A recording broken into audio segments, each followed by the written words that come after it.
অনেক দিন পরে বোনের বাড়িতে বেড়াতে আসছি। হঠাৎ করে বৃষ্টি দেখে তো ছেলেমেয়েরা পাগল। তারা তো বৃষ্টিতে ভিজবে, আম্মু বৃষ্টিতে ভিজবো, আমিও তো বৃষ্টিতে ভিজবো। এখন কি আর করার, অন্য সময় স্কুল টাইমে বৃষ্টি হয়, স্কুলে যাওয়ার পথে আসার পথে বৃষ্টি হয়, এই জন্য তারা ভিজতে পারে না। যেহেতু খালার বাসায় আসছে এবং বৃষ্টিও শুরু হয়ে গেছে, এই সুযোগটা কি আর হাত ছাড়া করা যায়। বললাম যে যাও ভিজো। দুই ভাই বোন মনের আনন্দে বৃষ্টিতে ভিজছে, বৃষ্টি দেখে আনন্দে নাচানাচি করছে। এই বৃষ্টি হয়, আবার একটু থেমে যায়, আবার একটু বৃষ্টি হয়, আবার একটু থামে। এভাবে করে করে বেশ অনেকক্ষণ 15-10 মিনিট ওরা বৃষ্টিতে ভিজলো। বৃষ্টি শেষ। এবার পুঁইশাকগুলো চারিদিকে পুঁইশাক আমার বোন লাগিয়ে রেখেছে। পুঁইশাকগুলো তো আমার মাথা পুরাই নষ্ট। এই ফাঁকে দেখলাম একটা ডালিমটা দেখে আমি আর দেরি করলাম না, এক মুহূর্ত ছিঁড়ে নিলাম। পর দেখেন পুঁইশাক, যেদিকে দেখাই খালি পুঁইশাক আর পুঁইশাক দেখে তো পুরাই মাথা নষ্ট। আমি সাথে সাথে কাঁচি একটা নিয়ে কাটাকাটি শুরু করে দিলাম। খুঁজে পুঁইশাকের কুচি ডাঁটাগুলো দেখে সেগুলো কেটে যাচ্ছি। বোনকে বললাম যে পুঁইশাক আছে, চিংড়ি মাছ আছে কি না? বললো হ্যাঁ চিংড়ি মাছ আছে। আমি তাহলে তো এই সুযোগ আর মিস করা যায় না। টাটকা পুঁইশাক আর চিংড়ি মাছ, আহা সেই। এই জন্য কী করলাম, কাঁচি নিয়ে চারিদিকে যেখানে যা পুঁইশাক আছে একদম সব পুঁইশাকগুলো কেটে এনে বোনকে দিলাম। এবার বললাম যে চলেন কাঁঠাল গাছটা দেখে আসি। কাঁঠাল গাছে তো সুন্দর করে কাঁঠালটা ঝুলছে। নারকেল গাছে নারকেল আছে, দেখেন পেয়ারা গাছ। বোনকে বললাম, বাচ্চারা তো বায়না ধরলো যে খালামণি পেয়ারা খাবো।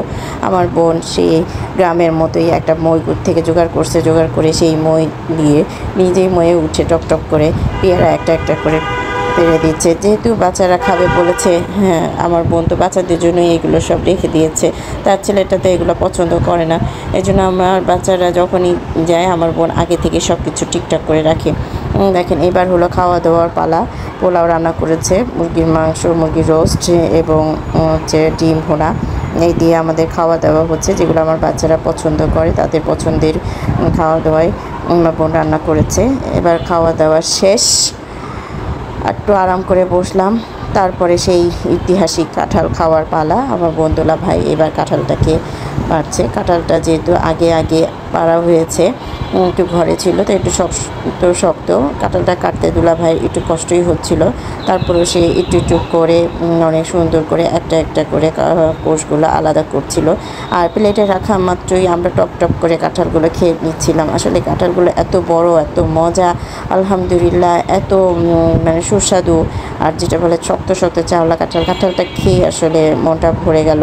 ঢাকা শহরে নিজের গাছে চিপায় এইরকম যে ইট পাথরে এত সুন্দর কাঁঠাল হয়, আলহামদুলিল্লাহ অনেক সুন্দর। দেখেন কাঁঠালের কোয়াগুলো প্লেটে রাখতে না রাখতেই সবাই আমরা খেয়ে নিলাম।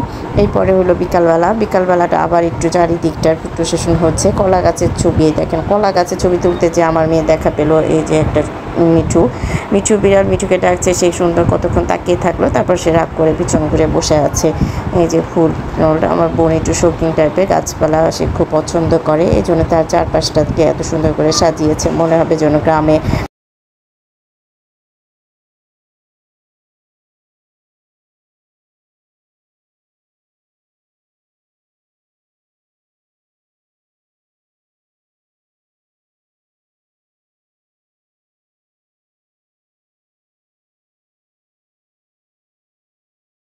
বসবাস করে, আলহামদুলিল্লাহ সব কিছু মিলে সুন্দর। বর্ষার সময় দিয়ে যে সবাই খাওয়া যেত, এই সময় পেটের সমস্যা হয় না বেশি, বর্তমানে খাওয়া যেত।